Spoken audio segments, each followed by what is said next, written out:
우리 다 같이 주의 말씀 창세기 3장 13절부터 21절까지의 말씀 같이 보도록 하겠습니다.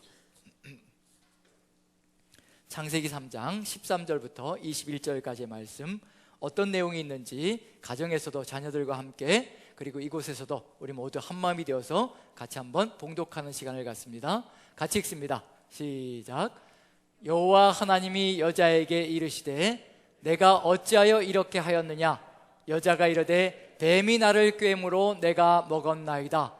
여호와 하나님이 뱀에게 이르시되 내가 이렇게 하였으니 내가 모든 가축과 들의 모든 짐승보다 더욱 저주를 받아 배로 다니고 살아있는 동안 흙을 먹을지니라. 원수가 되게 하고 내 후손도 여자의 후손과 되게 하리니 여자의 후손은 내 머리를 상하게 할 것이요 너는 그의 발꿈치를 상하게 할 것이니라 하시고, 또 여자에게 이르시되 임신하는 고통을 크게 더하리니 내가 수고하고 자식을 낳을 것이며 너는 남편을 원하고 남편은 너를 다스릴 것이니라 하시고, 아담에게 이르시되 내가 내 아내의 말을 듣고 내가 내게 먹지 말라 한 나무의 열매를 먹었은즉 땅은 너로 말미암아 저주를 받고 너는 내 평생에 수고하여야 그 소산을 먹으리라. 땅이 내게 가시덤불과 엉겅퀴를 낼 것이라. 내가 먹을 것은 밭의 채소인즉 내가 흙으로 돌아갈 때까지 얼굴에 땀을 흘려야 먹을 것을 먹으리니 내가 그것에서 취함을 입었음이라. 너는 흙이니 흙으로 돌아갈 것이니라 하시니라. 아담이 그의 아내의 이름을 하와라 불렀으니 그는 모든 산자의 어머니가 됨이더라. 여호와 하나님이 아담과 그의 아내를 위하여 가죽옷을 지어 입히시니라. 아멘. 아멘. 창세기의 내용을 계속하고 있는데 3장 속에 들어가 있는 내용을 가지고 같이 말씀을 나누려고 합니다. 제목은 절망 속에서의 희망이라는 제목을 가지고, 하나님께서 죄 가운데 빠져있는 인생에게 주신 희망은 무엇일까? 그 희망이 지금 우리에게는 어떻게 연결되어질까라는 것을 같이 돌아보면서 한번 주의 말씀을 살펴보았으면 좋겠습니다. 자, 이번 주간 동안에 저번 주죠. 오늘이 이제 새로운 주의 시작이니까 고등부 아이 하나가 이제 어머니와 함께 집으로 찾아왔습니다. 편지를 들고 왔어요. 저희가 이제 목회자들이 편지를 이렇게 가정마다 보냈더니 거기에 고등부 아이도 감동을 받아가지고 어떻게 이렇게 다 목사님들이 이렇게 써주셨는지, 그래서 편지를 적어서 저한테 갖고 왔는데, 그 내용 속에는 이제 고등부 예배만 드리다 보면 이제 고등부 목사님, 오 목사님이 이제 설교하는 거, 이렇게 고등부에서 설교하시는 목사님 설교만 듣는데 인터넷으로 온라인으로 예배를 드리다 보니까 담임 목사님 설교를 계속 듣게 되었다고, 뭐 은혜 받았다 이런 얘기가 아니고요. 그런 얘기를 하려는 것이 아니고, 어렵겠죠. 그런데 이제 보면서 이제 차츰 이렇게 계속 보다 보니까 처음엔 낯설었는데 계속 얼굴을 보다 보니까 이제 조금 낯이 익어진다고 이제 그런 얘기를 하면서, 거기에 덧붙여서 제스처 하나까지, 패션 하나까지 다 관찰하게 된다고, 그래서 이제 옷도 신경 써야 되겠구나. 온라인 예배가 상당히 부담스럽게 만드는 그런 게 있지 않나라는 생각이 듭니다. 그래서 오늘 좀 갖춰 입었는데 어떤가요? 좀 괜찮은가요? 예, 웃음이 별로 그렇게 탐탁지 않으신 것 같습니다. 어쨌든 온라인 예배가 빨리 끝나야 이게 옷에도 신경 안 쓰고 제스처에도 신경 안 쓰고 그럴 것 같은데, 어쨌든 고등부 친구의 그 조언이 제 삶을 조금 더 다듬어가는 것이 아닌가라는 생각이 들어서 감사를 드리고 있습니다. 어찌되었든 이런 관심들 하나하나가 또 우리에게 좋은 또 영향력을 주는 것이 아닌가라는 생각이 들어서 감사한 마음이 들었습니다. 그러면서 또 어떤 마음 들었냐면요, 이 온라인 예배가 되니까 중고등부 친구들하고 조금 접촉할 수 있는 기회가 생기는구나, 이제 그런 마음이 들어서 나름 또 그런 어떤 기쁨을 누렸던 것 같습니다. 어쨌든 감사드리고, 자, 오늘 저희가 나가야 될 내용은 이제 창세기 내용인데, 아담과 하와가 선악과를 따먹고 죄 가운데 빠졌다는 거, 사단의 유혹 속에 빠져들어가는 거죠. 절대 너희가 죽지 않을 것이라, 너희 눈이 밝아져서 하나님과 같이 될 것이라는 유혹에 빠져서 이제 그 유혹 속에서 선악과를 따먹고 죄 가운데 빠졌는데, 우리 이 시대 속에서도 죄 가운데 빠져가면서 죽는다는 것을 인식하지 못하고 살아가는 수많은 사람들이 있습니다. 우리도 또 그런 오해를 할 때가 있거든요. 내가 죄를 저질렀는데, 그리스도인임에도 불구하고 죄 가운데 빠졌는데 죽지 않는다는 거죠. 그게 이제 우리에게 오해가 되고 그것이 빌미가 되어서 죄 가운데로 더 깊이 빠져들어가는 안타까운 모습들이 아닌가. 죄 가운데 빠져서 하나님께서 반드시 죽는다라고 하셨을 때는요, 그 말씀은 진리이고 진실입니다. 반드시 죽습니다. 그런데 우리가 오해하는 건 뭐냐면요, 금방 그 순간에 죽지 않기 때문에 안 죽는다라고 착각하고 있다는 겁니다. 반드시 죽습니다. 그 얘기는 뭐냐면요, 나무가 흙에서 땅에서 뿌리가 뽑히게 되면요, 한순간에 죽진 않습니다. 그게 오해란 얘기거든요. 하지만 나무가 뿌리가 뽑혔다는, 땅에서 뿌리가 뽑혔다는 얘기는 뭐냐면요, 이미 뿌리가 뽑히는 그 순간부터 죽음은 시작되었다는 겁니다. 그리고 끝내는 말라서 죽어버리게 되어 있는 것이 나무의 운명이라는 얘기거든요. 우리도 역시 마찬가지입니다. 우리의 뿌리를 하나님께로부터 뽑아가지고 뽑은 그 순간부터 이미 우리가 한순간에 죽는 것은 아니지만요, 이미 죽음은 시작되었습니다. 그리고 끝내는 죽음으로 끝날 겁니다. 하나님께로부터 뿌리를 뽑았다는 것 자체는요, 아담과 하와가 하나님께로부터 뿌리를 뽑아서요 사단에게로 옮겨간 겁니다. 이게 바로 사망이고 죽음이고요, 이게 바로 죄라는 겁니다. 죄라는 것은 단순하게 단지 내가 죄를 저질렀다가 아니라 하나님께로부터 내가 뿌리를 뽑아서 다른 곳으로 옮겨놓은 것이 이미 죄이고요, 이건 이미 하나님과의 관계가 완전히 깨어진 것이고 죽음은 그때부터 시작되었다는 겁니다. 아담이 930세까지 살았지만 이미 죽음은 뿌리를 뽑은 그 순간부터 시작되었다는 겁니다. 우리도 역시 마찬가지라는 겁니다. 죄를 저지르는 그 순간에요, 우린 죽음은 시작된 겁니다. 그런 점에서 이미 인생은 죽음 가운데로 거하고 들어갔다는 얘기고요, 이미 사망이 인간의 운명이라는 것을 보여주고 있는 중입니다. 그것이 아담과 하와의 운명이고 인생 전체 운명인데, 이렇게 죄 가운데 빠져서 이렇게 무너져 내려서 죽음으로 끝장날 인생에게 하나님께서 죄를 저지르자마자 우리 같으면, 우리의 심성 같으면, 제 심성을 생각해 보는 겁니다. 우리라고 해서 죄송한데요, 저하고는 또 다른 좋은 심성들을 가지고 계신데 제가 완악한 심성을 가지고 표현해서 죄송한데, 제 심성 같아서는 그렇게도 죽는다라고 내 말을 따라서 살아가야 된다라고 그렇게도 언지를 줬는데도 불구하고 그걸 믿지 못하고 다른 얘기를 듣고 뿌리를 뽑아가지고 다른 데로 옮겨간다면 그 순간에 그래 죽든지 말든지 상관하지 않겠다라고 하는 것이 제 심성일 것 같은데, 우리 하나님은 그렇지 않다는 얘기거든요. 그 순간에 죄를 저지르자마자, 죽음이 들어오자마자 그 순간에 회복의 역사를 계획하시고 일으켜 가시는 우리 하나님의 그 은혜가 무엇인지, 그게 바로 창세기 3장부터 시작되는 하나님의 절절하신 사랑이고 은혜라는 겁니다. 오늘은 같이 나눠야 될 내용이 하나님의 그 은혜가 무엇인지, 회복의 역사가 무엇인지, 하나님의 구원 계획이 무엇인지, 그걸 살펴보는 것이 아마 오늘 전체 목표가 아닌가라는 생각이 듭니다. 가장 유명한 구절이기도 합니다. 창세기에서 어쩌면 가장 유명한 구절이고요, 성경 속에서 가장 유명한 구절인지도 모릅니다. 하지만 그럼에도 불구하고 푸대접을 받은 구절일 수도 있습니다. 바로 창세기 3장 15절입니다 창세기 3장 15절, 원시복음, 즉 원복음이라고 얘기하는 구절이기도 하거든요. 원복음이라는 얘기는 뭐냐면 최초의 복음이라는 의미입니다. 최초의 복음이라는 의미는 하나님께서 인간이 죄에 빠지자마자 가장 먼저 계획을 세우시고 구원 계획을 만들어 놓으신 것, 회복의 역사가 일어날 것이라는 것을 알려주신 것, 그게 바로 창세기 3장 15절인데 같이 한번 읽어보고 넘어가기로 하죠. 읽어보고 같이 한번 넘어갑니다. 창세기 3장 15절 같이 한번 읽습니다. 같이 시작. 내가 너로 여자와 원수가 되게 하고 내 후손도 여자의 후손과 원수가 되게 하리니 여자의 후손은 내 머리를 상하게 할 것이요 너는 그의 발꿈치를 상하게 할 것이니라 하시고, 이 한 구절 속에 미래의 희망과 기대가 다 들어가 있다는 거, 하나님의 구원 계획의 역사가 다 들어가 있다는 거, 비록 짧은 구절이지만 하나님의 은혜가 무엇인지를 느껴볼 수 있는 구절이 아닌가라는 생각을 해봅니다. 여기서 너로 여자와 원수가 되게 하고 내 후손도 여자의 후손과 원수가 되게 하고, 그 다음에 여자의 후손은 내 머리를 상하게 할 것이고 너는 그의 발꿈치를 상하게 할 것이라.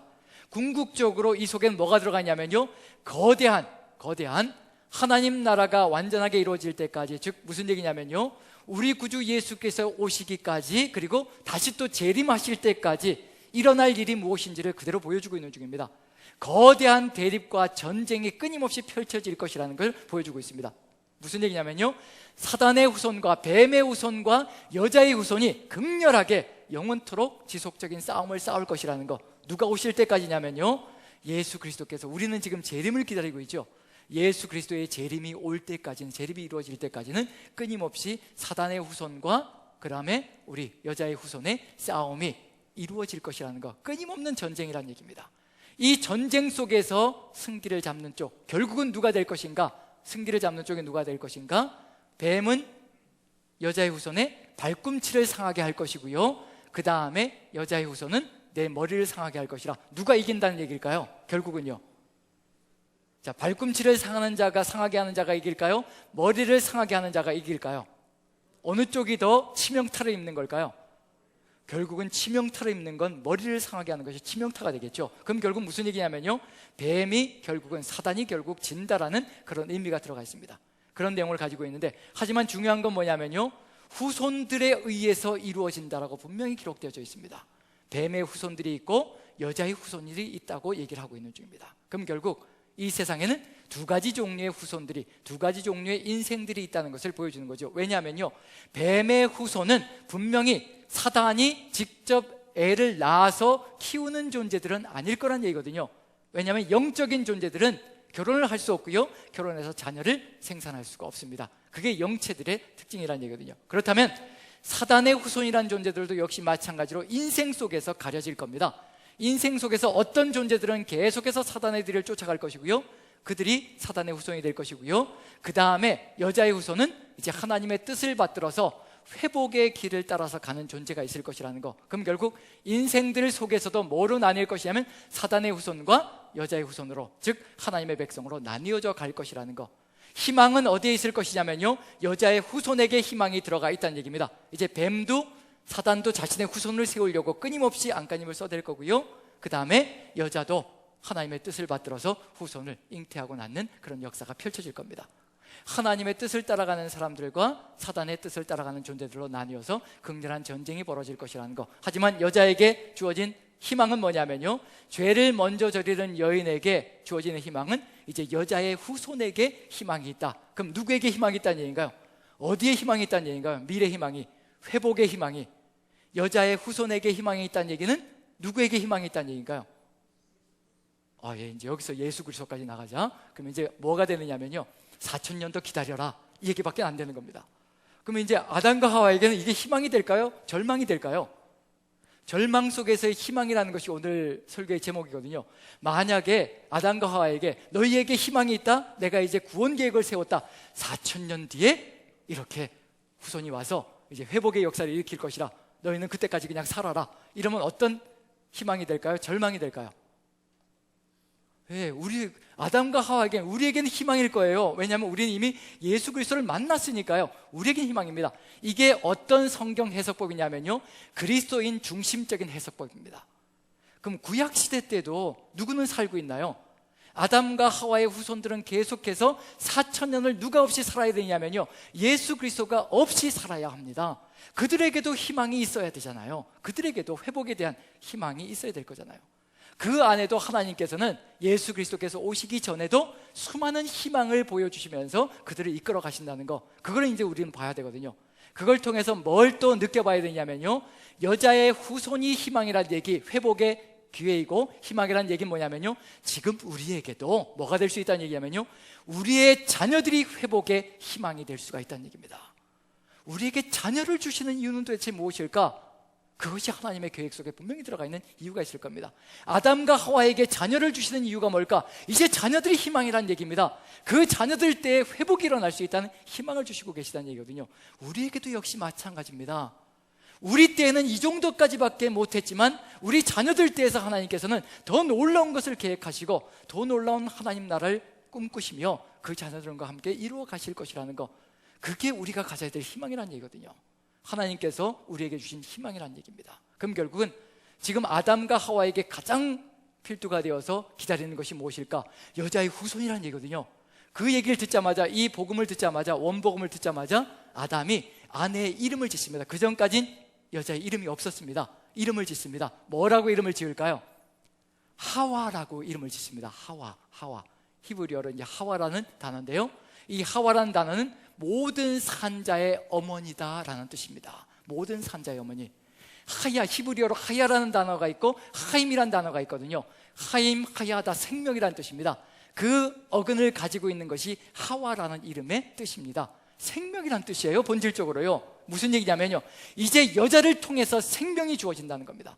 미래의 생명과 회복, 즉 사단의 꾀에 빠져서 선악과를 따먹음으로 이제 반드시 죽는다라는 절망적인 선고를 받았는데, 이제 하와라는 이름을 통해서, 이제 이 여인의 후손을 통해서, 생명이라는 이름의 여인의 후손을 통해서 이제 회복의 역사, 새로운 생명의 역사가 펼쳐질 것이라는 기대를 가지고 출발하는 겁니다. 죄를 저지르자마자 하나님께서 회복의 기대를 주시고 희망을 주시고 거기서부터 출발하게 하시는 겁니다. 그러면 이제 아담과 하와에게는 뭐가 희망일까요? 뭐가 희망일까요? 무엇이? 뭐가 희망일까요? 크게요? 자녀가 희망인 겁니다. 그래서 성경을 읽을 때 바로 이런 내용을 머릿속에 넣고 읽기 시작하면요, 이제 읽는 내용들 하나하나가 다르게 다가오기 시작할 겁니다. 창세기 4장 1절에 아담과 하와가 동침해서 가인을 낳은 다음에 외치는 소리가 다르게 들리기 시작할 겁니다. 왜냐하면 아담과 하와에게는 이제 자녀가 희망입니다. 후손이 희망인 거예요. 왜냐하면 후손 때에 가서는 새로운 역사가, 회복의 역사가 일어날 것이라. 완벽하진 않습니다. 예수 그리스도께서 오시기 전까지는요, 완전한 회복의 이상은 없습니다. 하지만 그럼에도 불구하고 하나님께서는 자녀들을 통해서 회복의 이상을 누릴 수 있는 길로 점진적으로 나가게 만들어 주실 거거든요. 그래서 아담과 하와에겐 뭐가 희망이냐면요, 여자의 후손, 생명인 여자의 후손으로는 그 후손이 기대가 되고 희망이 되는 겁니다. 가인을 낳았을 때 하와가 어떻게 외치는지 보시라는 얘기입니다. 한번 4장 1절을 봅니다. 창세기 4장 1절 같이 한번 읽어보죠. 같이 시작. 아담이 그의 아내 하와와 동침하매 하와가 임신하여 가인을 낳고 이르되 내가 여호와로 말미암아 등남하였다 하니, 밋밋하게 읽으면요 아무 의미가 없습니다. 만약에 이걸 그냥 성경을 눈으로 읽듯이 걸어가는 것이 아니라 만약에 이 내용을 드라마 성경으로 한번 들어보시면 또 다른 내용이 될 겁니다. 여인의 음성이, 여인의 탄성이 어떻게 울려 퍼질 것인가, 거기에 누구의 이름이 들어가 있냐면요, 여호와가 들어가 있습니다. 아들을 낳았는데 여호와가 들어가 있어요. 무슨 얘기냐면요, 내가 여호와로 말미암아 마침내 아들을 낳았다. 이게 어떤 희망이라는 얘기인가요? 여호와께서 뭘 주셨다는 얘기예요? 여호와께서 나에게 희망을 주셨다. 회복의 기회를 허락해 주셨다. 누가 그 회복의 기회의 시작이라는 얘기냐면요, 가인이 그 출발선이 된다는 얘기입니다. 이 가인을 통해서 하나님께서 우리에게 새로운 희망, 회복의 희망을 허락하여 주셨다. 가인은 그런 희망과 기대를 가지고 출발하는 겁니다. 하지만 중요한 건 뭐냐면요, 이 가인이 끝내 여자의 후손이 될 것인가 뱀의 후손이 될 것인가는 이제 길고 짧은 건 대봐야 합니다. 누구도 끊임없이 역사할까요?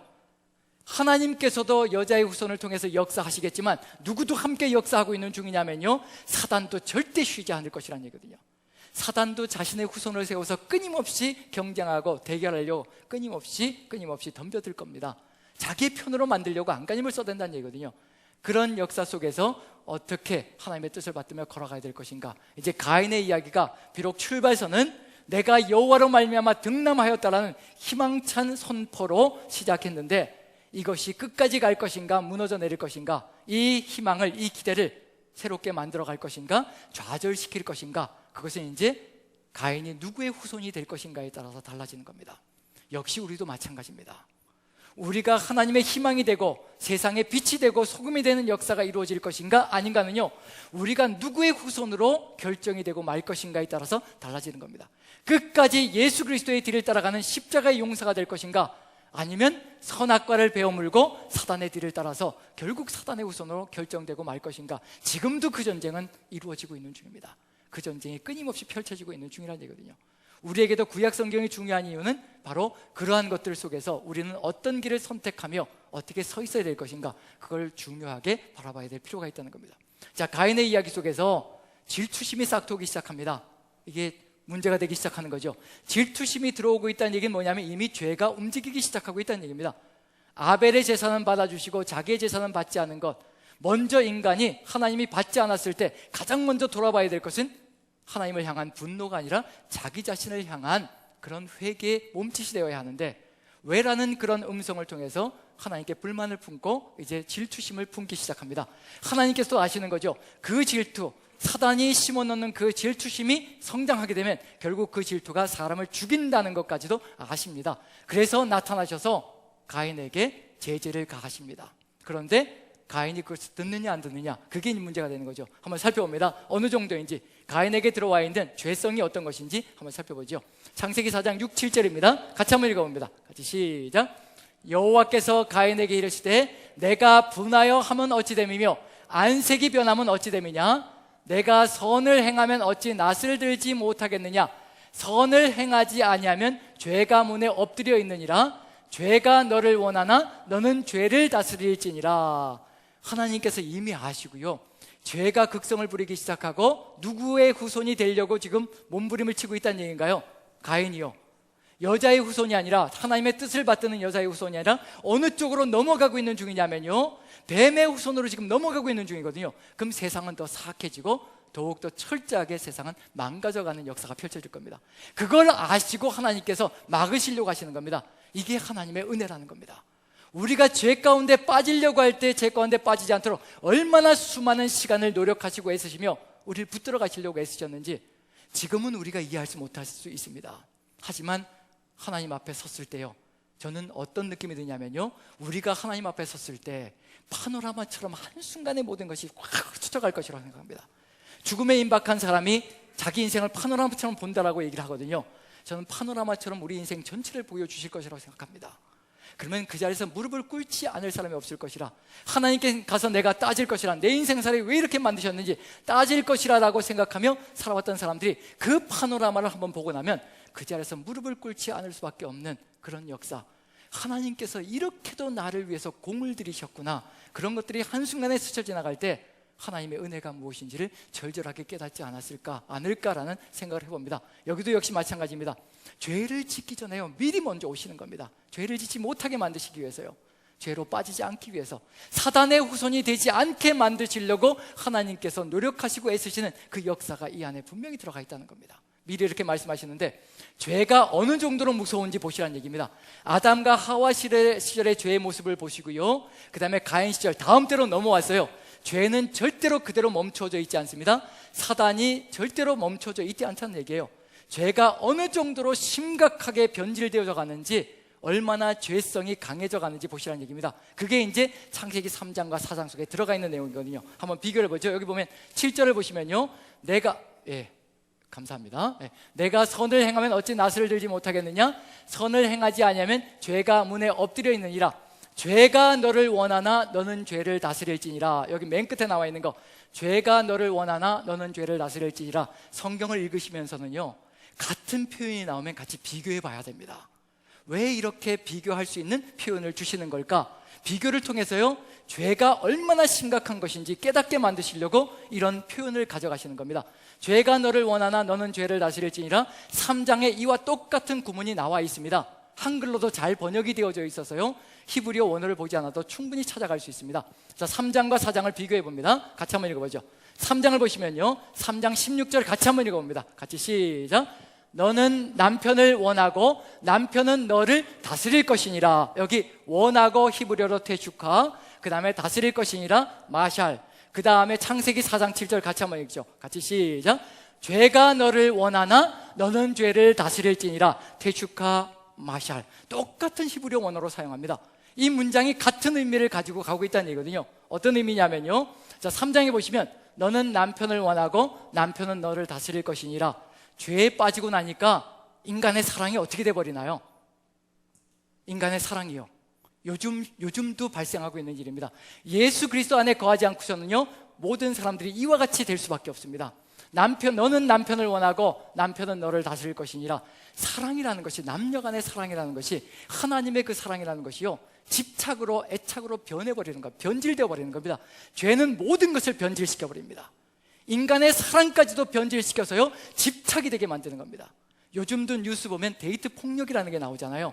다 그게 뭐겠어요? 집착이라는 겁니다. 자기 원하는 대로, 자기 생각대로 사랑도 만들어가는 것, 그건 사랑이 아닌 거지요. 변질되어진 죄성인 거지요. 그게 이제 이 안에 들어가 있는데, 너는 남편을 원하고 남편은 너를 다스릴 것이니라. 그 다음에 죄가 너를 원하나 너는 죄를 다스릴지니라. 여기서 죄가 얼마나 무서운지 한번 살펴보죠. 왜 이 두 비교를 가져가고 있을까? 자, 이제 연애를 해서 결혼하신 분 손 들어 주시죠. 연애를 하셔서 이제 얘기가 좀 통할 것 같습니다. 연애를 하셔서 결혼하셨으니까, 자, 남편을 원하시고 아내를 원하셔서 결혼하신 거지요? 아닌가요? 이혼 가치가 커서 결혼한 건가요? 그런 건 절대 아닌 거지요. 예. 아무리 봐도 이 사람이 더 이혼 가치가 크고 저 사람보다는 더 나을 것 같아서 결혼하는 거, 그건 세상 사람들이 하는 거고요. 우리는 사랑으로 결혼한 거죠. 그래서 사랑하는 사람들은 아마 데이트를 할 때 이렇게 했을 것 같습니다. 집에까지 데려다 주면, 자매를 이제 데려다 주는 거죠. 데려다 주면 자매는 또 남자친구가 버스 정류장까지 혼자 걸어가야 되니까, 어두운 밤에. 그래서 그게 측은하고 안타까워서 또 같이 버스 정류장까지 데려다 주고, 또 이게 형제는 또 자매가 또 집까지 혼자 걸어가야 되니까 또 어떻게 하는 거예요? 또 집까지 데려다 주고, 자매는 또, 제가 별나라 얘기하는 중인가요? 표정들이 또 자매는 또 측은해서, 이렇게 밤을 새울 정도로 서로가 서로를 원하는 마음, 그런 데이트를 해보신 적이 있으시죠? 그러다 보니까 같이 있고 싶어서 이제 결혼해서 하나가 되어주신 그런 가정들이 대부분일 것이라고 생각합니다. 그게 뭐냐면 바로 너를 원하고라는 겁니다. 남녀 간의 사랑을 생각해 보십시오. 더 이상 헤어지고 싶지 않아서 결혼하는 거거든요. 헤어지고 싶지 않고 같이 있고 싶어서. 이제 4장에 가면 어떤 역사가 펼쳐지고 있다는 얘기냐면요, 바로 죄가 그렇게 우리를 원하고 있다는 겁니다. 사단이 그렇게 우리를 끊임없이 원하면서 집착하면서요, 달라붙어서 떨어지지 않는다는 겁니다. 죄가 그 정도로 심각하게 인간 삶을 들러붙어서 떨어지지 않는 그런 역사가 펼쳐지고 있다는 것을 보여주고 있는 중입니다. 이제 이걸 바르게 다스리지 않으면요, 이 죄를 바르게 다스리지 않으면 우리는 언제 어느 때 죄 가운데 무너질지 모르는 것이 바로 죄성이라는 걸 보여주고 있습니다. 손쉽게 사단의 후손이 되어질 수 있는 그런 역사가 펼쳐진다는 얘기가 되는 거죠. 그렇지만 이걸 제대로 다스리지 못하고 결국 무슨 역사가 펼쳐지나요? 죄가 이렇게 극성을 부려대고 우리에게 딱 달라붙어서 떨어지지 않으려고 안간힘을 쏟아내는데, 이제는 그걸 우리가 하나님의 말씀을 받들어서, 뜻을 받들어서 정확하게 통제하고 다스리지 않는다면요, 우리는 언제 어느 때 죄 가운데 빠질지 모르는 인생이 된다는 겁니다. 그게 죄의 심각성이라는 걸 얘기하고 있는 중입니다. 남자가 여자를 바라보고 여자가 남자를 바라보며 애착을 갖고 집착하며 달라붙는 그것이 얼마나 대단한 것인지 우리는 알고 있잖아요. 그 정도로 심각하게 죄가 달라붙으려고 애를 쓰고 있는 것, 바로 그런 상황이 가이드의 이야기 속에 펼쳐지고 있습니다. 우리의 삶 속에서도 다를 바가 없을 것이라고 분명히 생각되어집니다. 자, 이런 상황 속에서 결국 누가 무릎을 꿇고 마나요? 죄 가운데 가인이 결국은 여자의 후손이 아니라 사단의 후손으로 넘어가 버리는 안타까운 역사가 펼쳐집니다. 그리고 누구를 죽이냐면 아벨을 죽여버리죠. 그럼 이제 뭐가 남아나지 않았느냐면요, 여자의 씨, 여자의 후손이 무너져 버렸습니다. 사라져버린 겁니다. 뭐밖에 안 남았느냐면요, 사단의 후손밖에 남지 않았습니다. 그래서 하나님께서 또 누구를 주실 수밖에 없을까요? 아담과 하와에게요, 또 씨를 주시는 거죠. 그래서 4장 25절 보시면요, 이런 표현 하나하나가 어떤 기대와 희망인지 보시라는 겁니다. 4장 25절 한번 보시죠. 4장 25절 같이 읽습니다. 시작. 아담이 다시 자기 아내와 동침하매 그가 아들을 낳아 그의 이름을 셋이라 하였으니 이는 하나님이 내게 가인이 죽인 아벨 대신에 다른 씨를 주셨다 함이며, 다른 씨를 주셨다는 겁니다. 누가 주셨다는 거예요? 하나님께서 주셨다는 겁니다. 이 씨만큼은, 이 씨라는 단어가 히브리어로 제라라는 단어인데요, 창세기 3장 15절에 있는 후손이라는 단어들이 다 씨라는 단어와 똑같은 단어입니다. 제라라는 단어입니다. 결국 무슨 얘기인가요? 나에게 후손을 주셨는데, 하나님께서 후손을 주셨는데, 죽은 아벨 대신에, 가인이 죽인 아벨 대신에 나에게 후손을 주셨다, 씨를 주셨다. 이제 누가 희망이라는 얘기인가요? 누가? 이제 셋이 희망이 된다는 것을 얘기하고 있고요, 그리고 미래의 기대가 된다는 것을 보여주고 있는 중입니다. 이와 같이 자녀 하나하나가 탄생되어질 때 거기에 하나님의 이름이 들어가고요, 여호와께로부터 여호와께서 나로 등남하게 하셨다, 하나님이 내게 가인 대신에, 가인이 죽인 아벨 대신에 나에게 새로운 씨를 주셨다, 다른 씨를 주셨다. 이제 자녀가 하나씩 하나씩 탄생되어질 때마다 그것이 얼마나 큰 강력한 미래의 희망이 되는지, 우리에게도 역시 마찬가지입니다. 지금 말썽 꾸러기이고 아무것도 못 알아먹는 것 같고 하나님도 알지 못하여서 인생 규모도 없는 것 같고, 그런 자식들을 바라볼 때마다 답답함이 가득한지 모르겠지만요, 하나님께서는 미래의 계획을 가지시고 그 자녀들에 대해서는 또 다른 새로운 세상, 우리가 이루지 못한 또 다른 새로운 것을 이루시기 위해서 그들과 함께 역사하실 것이고요, 그들을 하나님의 후손으로 세우셔서 하나님의 뜻을 이루어가는 자녀들로 삼기를 소망하신다는 것, 우리가 최선을 다해서 그 길을 열어갈 수 있도록 노력해 가야 된다는 것, 그게 우리가 바라봐야 될, 자녀들을 바라봐야 될 눈이라는 것이 분명히 필요할 겁니다. 여기서도 창세기는요, 분명히 끊임없이 씨에 대한 이야기입니다. 아브라함도 뭘 기다리고 있었던가요? 씨를 기다리고 있었습니다. 정말 하나님의 뜻을 이어갈 씨를 기다리면서 끊임없이 기다리고 있었다는 얘기거든요. 그 씨들이 이루어갈 미래를 바라보면서 내 후손들에 대해서는 이와 같은 가나안 땅을 정복하고 그 땅에서 하나님 나라를 이루어갈 것이라 모든 희망들이 다 후손들에게 연결되어져 간다는 것, 그것이 바로 우리에게도 주어져 있는 미래 희망이라는 얘기거든요. 자, 여기서 이제 셋의 후손을 통해서 이제 뭐가 될 것을 기대해 볼 수 있냐면요, 셋을 통해서 미래 희망이 일어날 것이라는 것을 가져볼 수 있을 것 같습니다. 그 시간이 흘러가서요, 이제 누가 탄생하느냐면 아담, 셋, 그 이후로 아담부터 시작해서 10대 손, 셋 이후로는 9대 손, 그 이름도 유명한 노아라는 아들이 태어납니다. 노아가 태어날 때 어떤 기대와 희망이 있었는지 본다면 이 기대와 희망이 어떻게 연결되어져 갔는지, 여자의 후손이 어떻게 탄생되어지기를 소망하고 있는지, 그런 것들이 연결되어져 가지 않을까라는 기대를 가져봅니다. 뭐를 바라봐야 되냐면요, 성경 구절들을 자세하게 확실하게 비교해 봐야 그 기대가 무엇이고 희망이 무엇인지를 알아갈 수가 있습니다. 성경은 건성으로 있는 것이 아니라요, 그 속에 들어가 있는 표현 하나까지 놓치지 않고 서로 비교가 되어지면서 기대와 이상이 무엇인지를 바라볼 수 있어야 합니다. 노아가 태어났을 때 가지고 있는 그 시대 사람들의, 그 수많은 사람들의 기대가 무엇인지 본다면요, 아, 이런 회복을 기대하고 있구나, 희망을 기대하고 있구나, 그걸 느껴볼 수 있지 않을까 싶습니다. 자, 노아의 얘기 한번 보죠. 5장입니다 28절 29절. 자, 같이 한번 읽어봅니다. 28, 29 같이 시작. 라멕은 182세의 아들을 낳고 이름을 노아라 하여 이르되 여호와께서 땅을 저주하심으로 수고롭게 일하는 우리를 이 아들이 아니하리라 하였더라. 이게 노아가 가지고 있는 희망이라는 겁니다. 노아가 탄생되어졌을 때 사람들이 이름을 짓는데요, 이름을 짓는데 어떻게 이름을 짓냐면 노아라고 이름을 짓고요, 그 다음에 여호와께서 땅을 저주하심으로 수고롭게 일하는 우리를 이 아들이 안위하리라. 이 아들이 새롭게 만들어갈 것이라. 자, 이 표현이 들어가 있는 곳이 있습니다. 여호와께서 땅을 저주하셨고 수고롭게 일하는 우리를 안위하리라. 이 표현이 들어가 있는 구절이 있습니다. 그게 언제적일까요? 이렇게 인생이 무너져 버리고 말았을 때, 땅이 저주를 받고 수고롭게 일할 수밖에 없는 운명이 되어졌던 시절, 그때가 언제였던가요? 예, 뭘 따먹었을 때죠? 예, 선악과를 따먹었을 때. 예, 한번 읽어봅니다. 비교를 해보죠. 창세기 3장 17절과 5장을 비교해 봅니다. 선악과를 따먹었을 때 그때 주어졌던 것과, 그리고 노아에게 주어져 있는 미래 기대가 뭐고 희망이 무엇인지. 자, 창세기 3장 17절 같이 한번 읽어봅니다. 같이 시작. 아담에게 이르되 내가 내 아내의 말을 듣고 내가 내게 먹지 말라 한 나무의 열매를 먹었은즉 땅은 너로 말미암아 저주를 받고, 땅은 저주받고요, 그 다음에요, 너는 내 평생에 수고하여야 그 소산을 먹으리라. 이게 인간이 받은 저주였습니다. 그런데 이 저주를 누가 풀어주기를 소망하고 있다는 얘기인가요? 노아가 제발 그런 세상을 회복시켜서 새로운 세상으로 만들어주기를 간절히 소망하고 있다는 겁니다. 씨에 대한 소망, 후손에 대한 소망, 이런 것들이 자녀들에게 계속해서 연결되고 있다는 것을 느껴볼 수가 있습니다. 그 다음에 5장 28절 29절 같이 한번 읽어보죠. 다시 읽습니다. 시작. 라멕은 182세의 아들을 낳고 이름을 노아라 하여 이르되 여호와께서 땅을 저주하심으로 수고롭게 일하는 우리를 이 아들이 아니하리라 하였더라. 그래서 노아라는 이름의 뜻은 안식이라는 뜻입니다. 그럼 이제 뭘 기대하고 있다는 얘기예요? 잃어버린 안식, 그것을 회복하기를 간절히 소망하고 있는 것이 그 당시 모든 사람들의 기대와 이상이었다는 것을 분명히 느껴볼 수가 있습니다. 그럼 자녀들은 어떤 의미를 가지고 있는 건가요? 자녀들은요, 구약시대 때 자녀들의 의미는 뭔가요?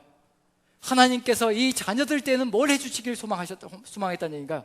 자녀들 때는 새로운 세상이 만들어지고 하나님의 은혜가 넘쳐나서 우리가 잘못 살았던 모든 것들이 회복되어져 하나님 나라가 온전하게 이루어지기를 기대하는 그런 역사가 자녀들 때에는 이루어지기를 간절히 소망하며 기대하며 기다렸던 것이 구약시대 백성들의 삶의 모습이었다는 겁니다. 그러니 우리가 얼마나 은혜로운 세상을 살아가고 있는지 생각해 보시라는 얘기입니다. 우리는 이들이 기다렸던 그 완전한 회복의 이상이 예수 그리스도를 통해서 우리에게 실현되어졌다는 겁니다. 이게 얼마나 아름답고 이게 얼마나 완전한 회복의 이상인지 우리는 그 축복을 누린 사람들입니다.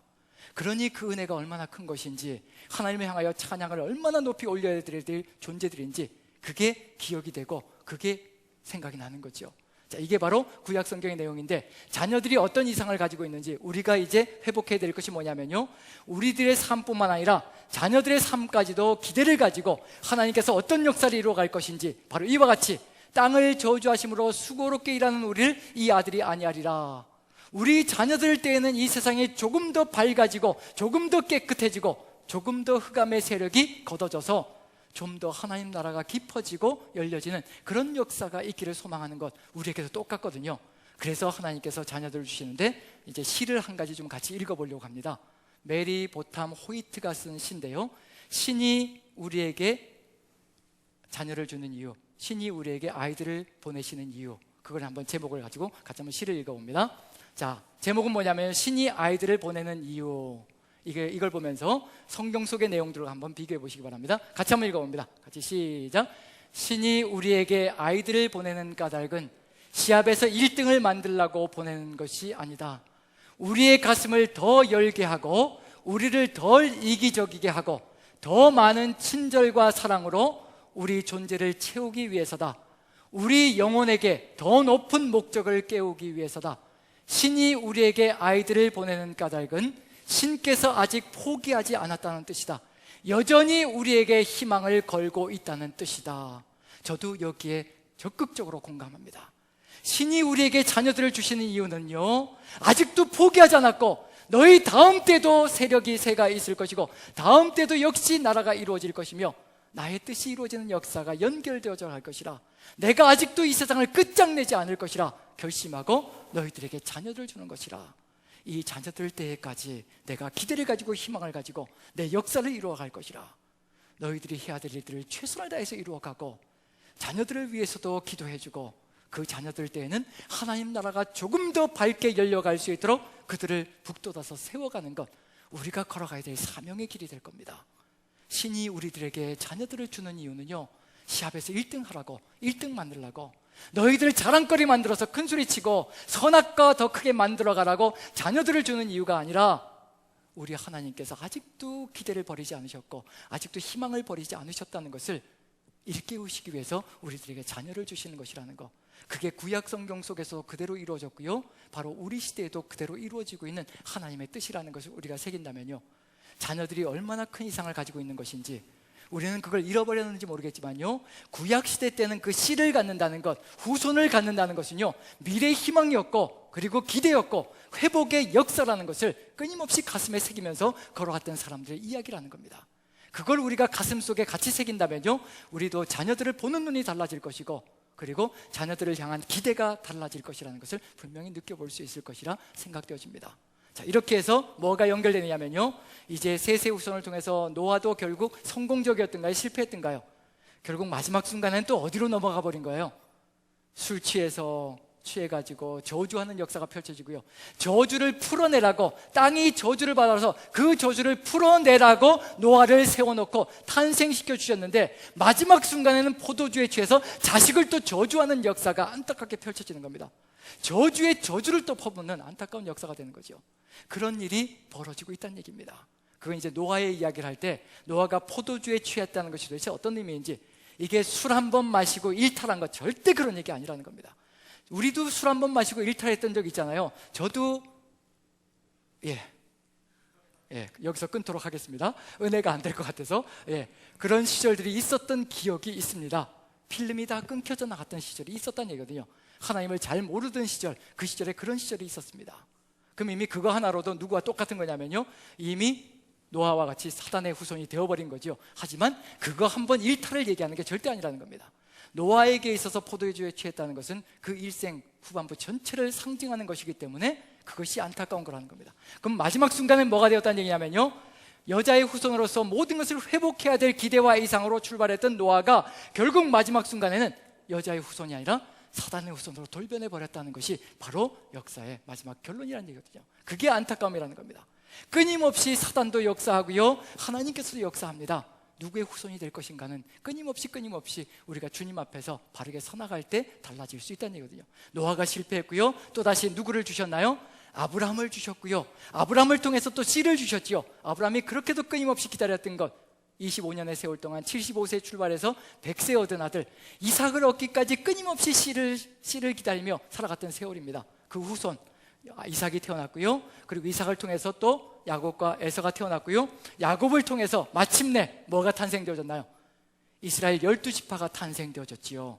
이제 씨가 뭐가 된 거예요? 후손들이 된 겁니다. 이 제라라는 단어는요, 단수와 복수를 다 포괄하고 있는 겁니다. 여자의 후손이라고 단수만을 의미하는 것이 아니라요, 그 속에는 제라라는 의미는 복수형 전체, 한 민족까지도 다 포함하고 있는 것이 그 제라라는 씨의 의미라는 겁니다. 후손이라는 의미거든요.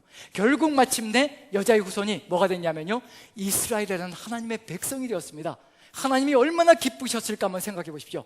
이 이스라엘 민족만큼 뭐가 되지 않기를 간절히 소망하시냐면요, 사단의 후손으로 돌변하지 않기를 간절히 소망하시며 이들을 이끌어 가시는 겁니다. 모세를 지도자로 세우셔서 그들을 출애굽시켜서 하나님 나라를 이루시기 위해서 그들을 가나안 땅으로 이끌어 가시는데, 어디에서 문제가 발생되기 시작하느냐면요, 조짐이 보이기 시작하는 겁니다. 어디냐면 바로 시내산에서 모세가 시내산 꼭대기에 올라갔을 때 이스라엘 민족이 땅 밑에서, 산 밑에서 뭘 만들고 있나요?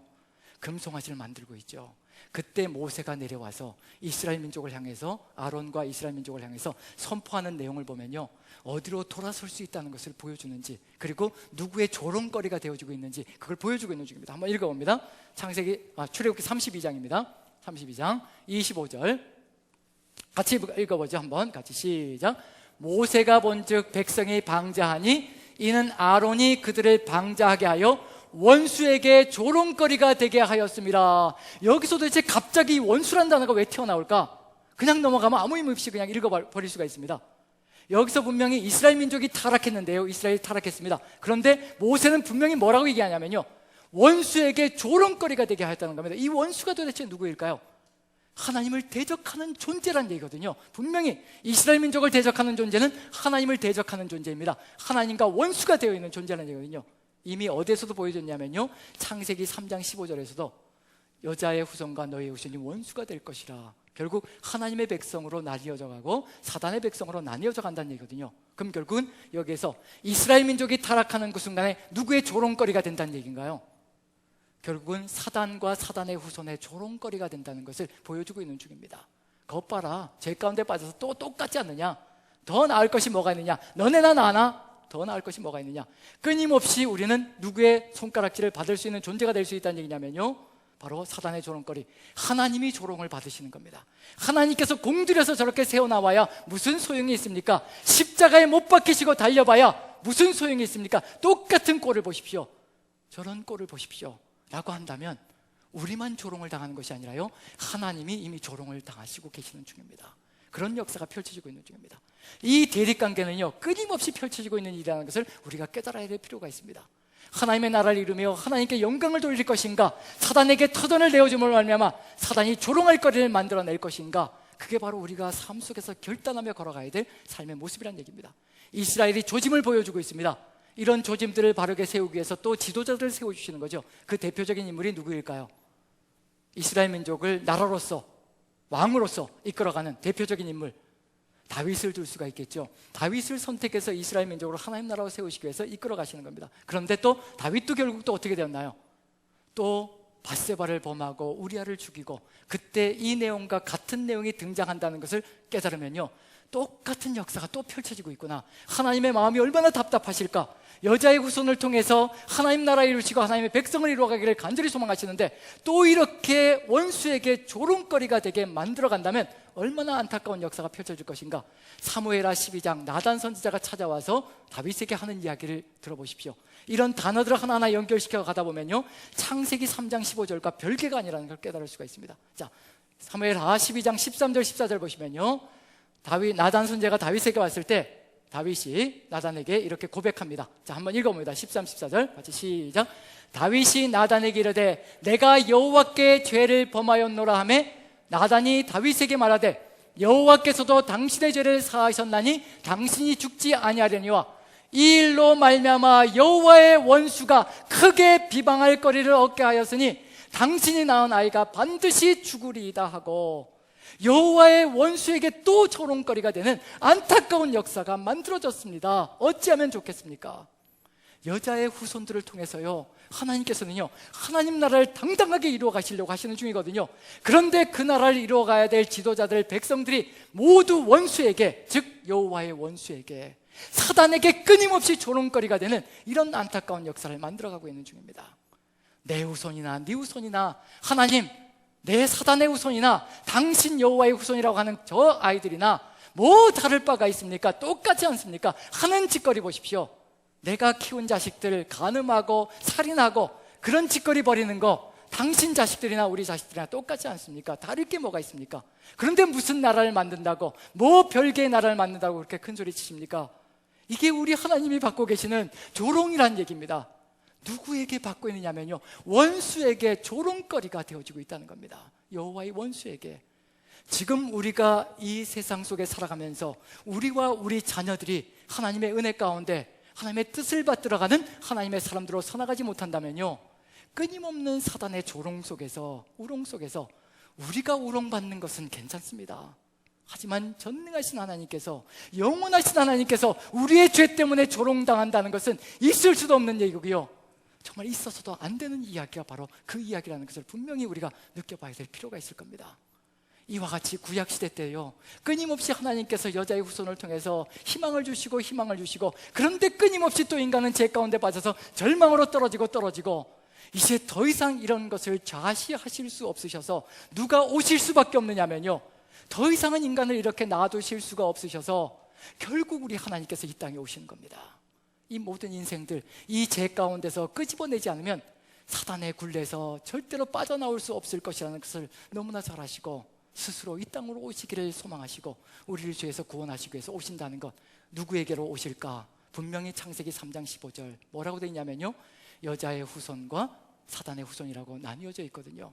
그 후손 바로 누구를 통해서부터 오는가? 갈라디아서 4장 4절 5절 한번 읽어봅니다. 이렇게 오시는 겁니다. 4절 5절 같이 읽습니다. 시작. 때가 참에 하나님이 그 아들을 보내사 여자에게서 나게 하시고 율법 아래에 나게 하신 것은 율법 아래에 있는 자들을 속량하시고 우리로 아들의 명분을 얻게 하려 하심이라.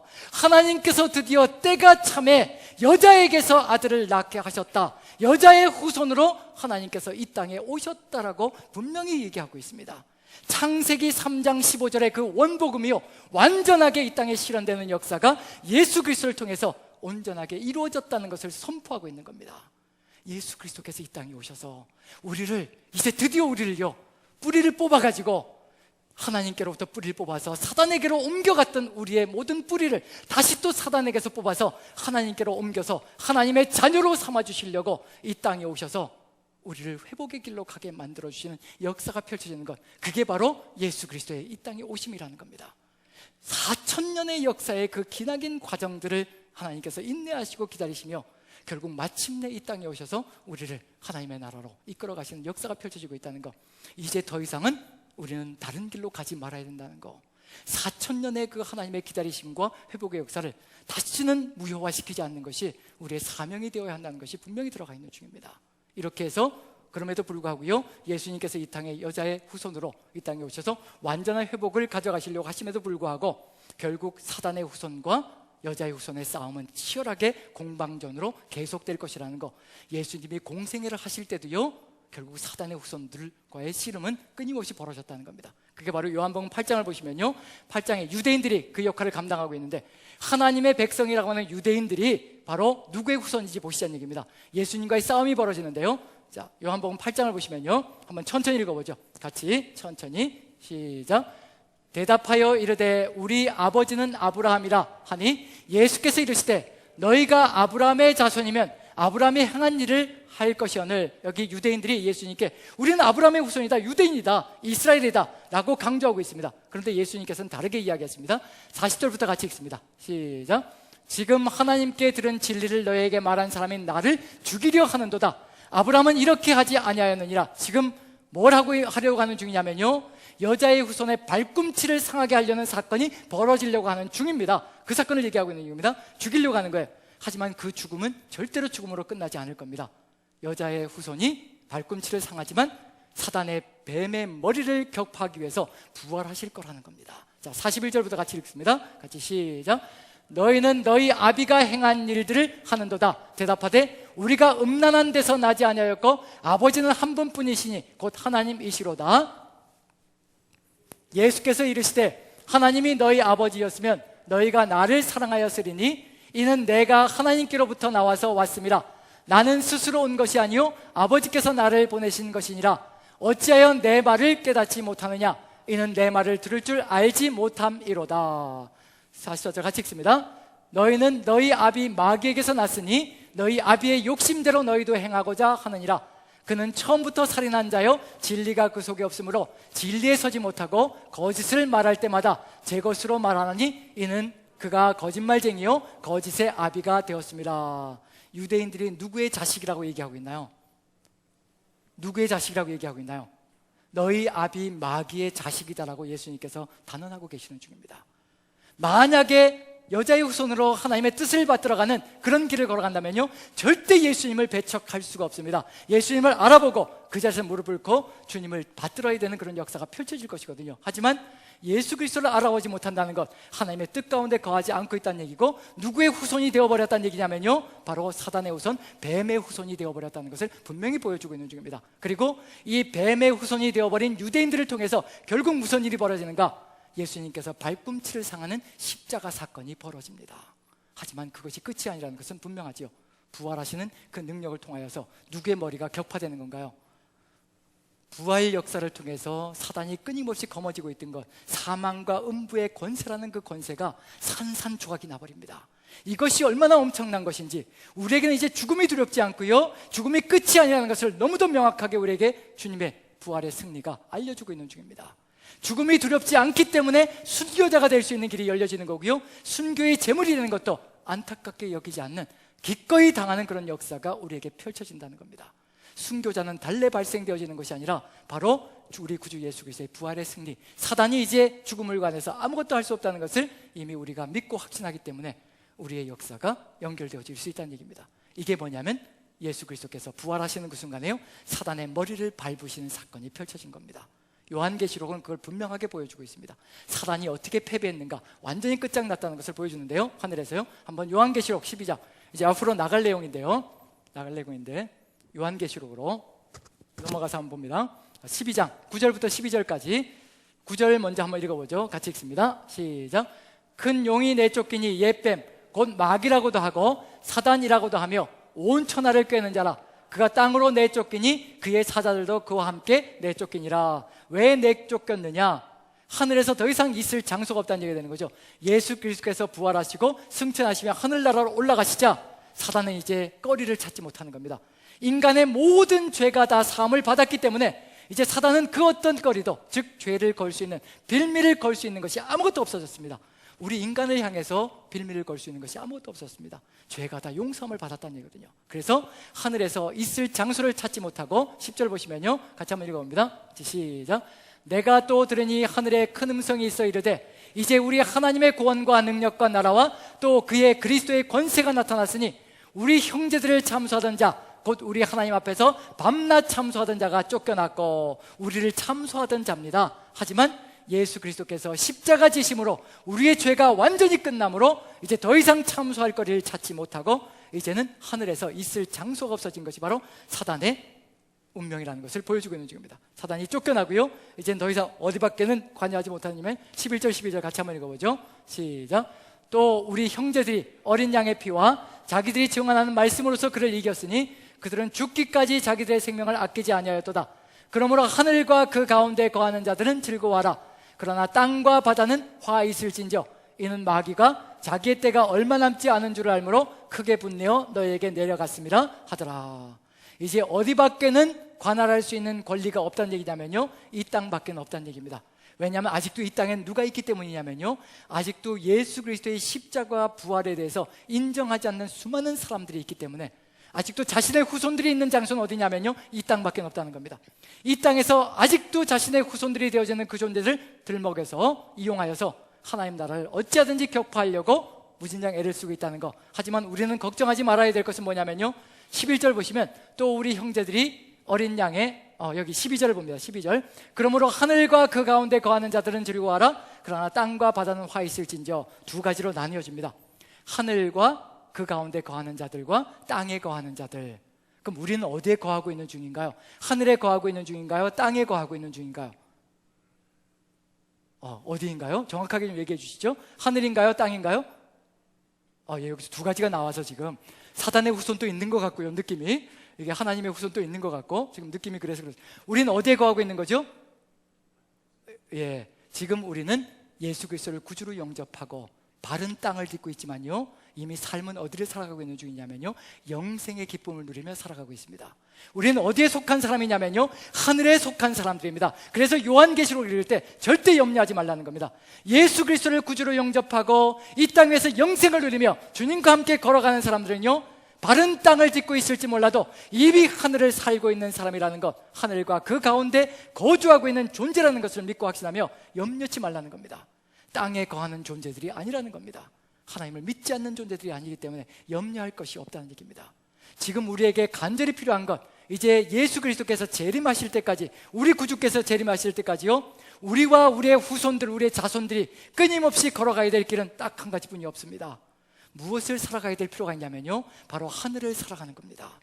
지금 이 순간에 발을 딛고 살아가는 이 땅의 사람이 아니라 바로 하늘의 사람이 되어서 예수 그리스도와 함께 영생을 누리며 걸어가는 존재가 된다면요, 우리를 통하여서 하나님 나라가 이 땅에서도 실현되어진 역사가 펼쳐질 것이라는 거. 그래서 우리와 더불어 그리고 우리의 자녀들과 함께 그런 하나님 나라를 바라보며 승리하시며 걸어간다면 하나님께서 뜻하신 바가 우리를 통해서 분명하게, 우리 자녀들을 통해서 선명하게 이루어질 것이라고 확신합니다.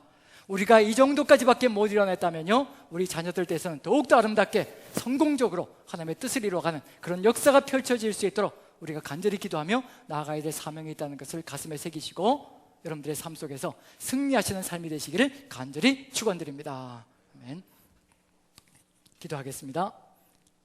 사랑의 하나님, 창세기 3장 15절에 원복음이 끊임없이 기다렸던 이스라엘 민족이 있는가 하면 저희들은 이제 그 모든 회복의 역사를 체험하고 하늘을 누리며 살아갑니다.